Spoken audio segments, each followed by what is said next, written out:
Hi, I'm Alicia Heron, and today we have a special guest with us who's going to show us tips to enhance and go above and beyond the average pre-flight. AOPA keeps flying safe, accessible, and fun by protecting your freedom to fly. We are the most trusted one-stop resource for all things related to general aviation. Become an AOPA pilot today. Well, the wings are on. Time to fly. Not so fast. Today I'm joined by AOPA's A&P Carlo Cilliers, who's also built several airplanes and is going to talk to us about pre-flighting. Hi, Alicia. We're going to just add a couple of things to your standard pre-flight, 5 or 6 items that stand out that are not covered in the POH. We're going to look at the belly. The belly is a great indicator of anything amiss in the engine. If there's an exhaust leak or an oil leak, it's going to show up on the belly. Exhaust leaks are going to manifest themselves as grey stains on the belly. If the exhaust comes out anywhere it shouldn't, it usually stains the inside of the cowling and may show up as a stain on the belly. And oil leaks are the same thing. You know, these rental Cessnas and rental airplanes, typically if it's not your own airplane, they're a little dirtier.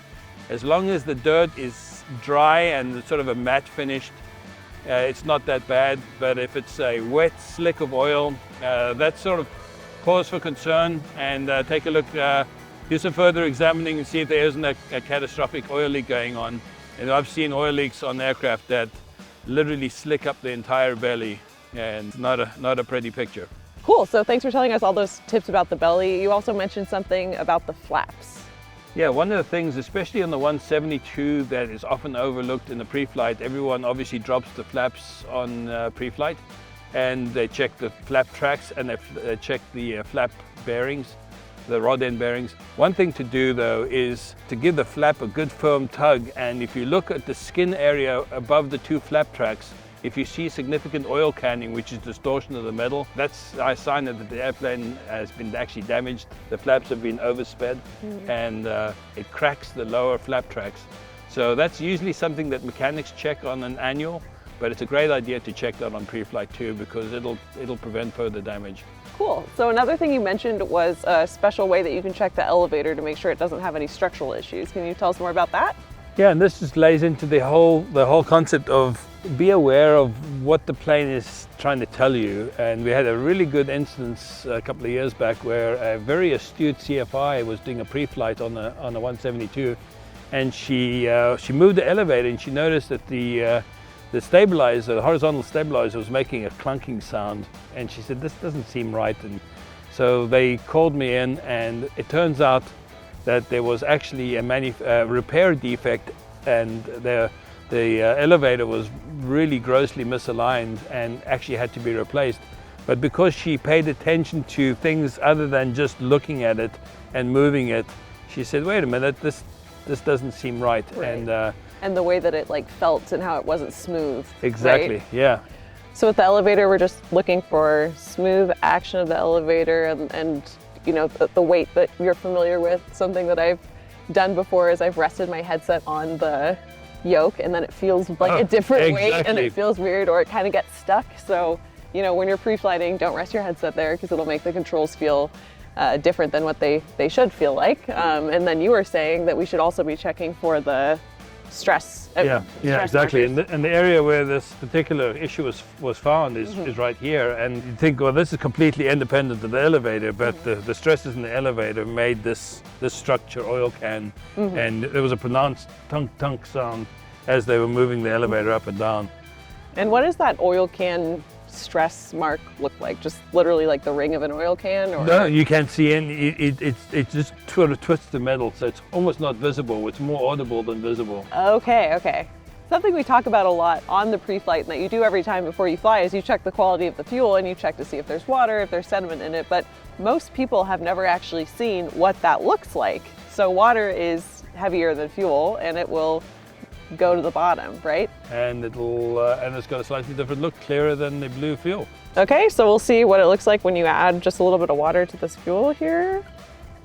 So first it looks kind of, you know, there are a couple bubbles right there, but then you can tell, you know, that the water's heavier and that it's gone to the bottom. If you're not paying attention, or if it's only a little bit of water, you might not even be able to perceive the water because it is clear, and you can just think that it's the bottom of the bottle. So be really careful and sort of tilt it around. And of course, if there is water in your fuel, you should Continue draining until it's gone, and if it's a significant amount, more than maybe a half ounce or something, get your mechanic involved and see if there's nothing else. More than a half ounce, you think is? So, yeah. Okay, cool. Yeah. Especially if the plane is outside a lot. If it's inside, it's generally never an issue. Water in the fuel is a real issue. Yes, yes, it is. It is for sure.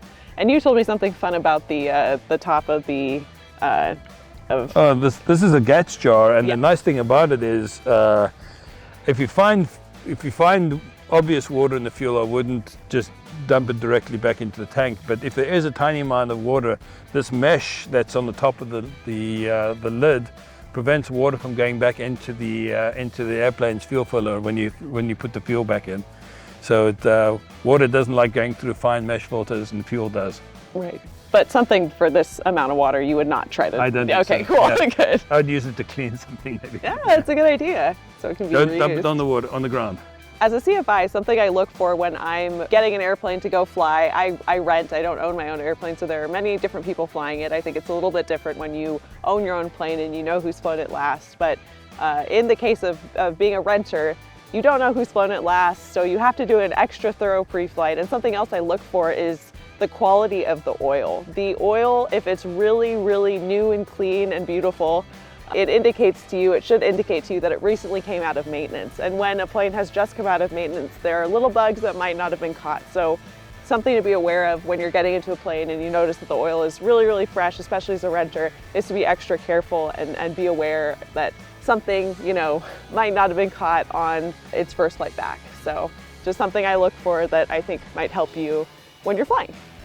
And I'm going to add that it's very hard to see the oil level with clean oil, and so get a piece of paper on the dipstick too. Get a piece of paper, like clean it off? Or put the piece of paper on the back of the dipstick, and you can see the oil stains. Gotcha. Yeah. That's a pro tip. I love that. I didn't know that. Thank you. Thanks for joining us in this video. Thanks for giving us all these helpful tips, and we'll leave you with one last thing. And that is, don't over tighten your dipstick. They're horrible to remove if you do.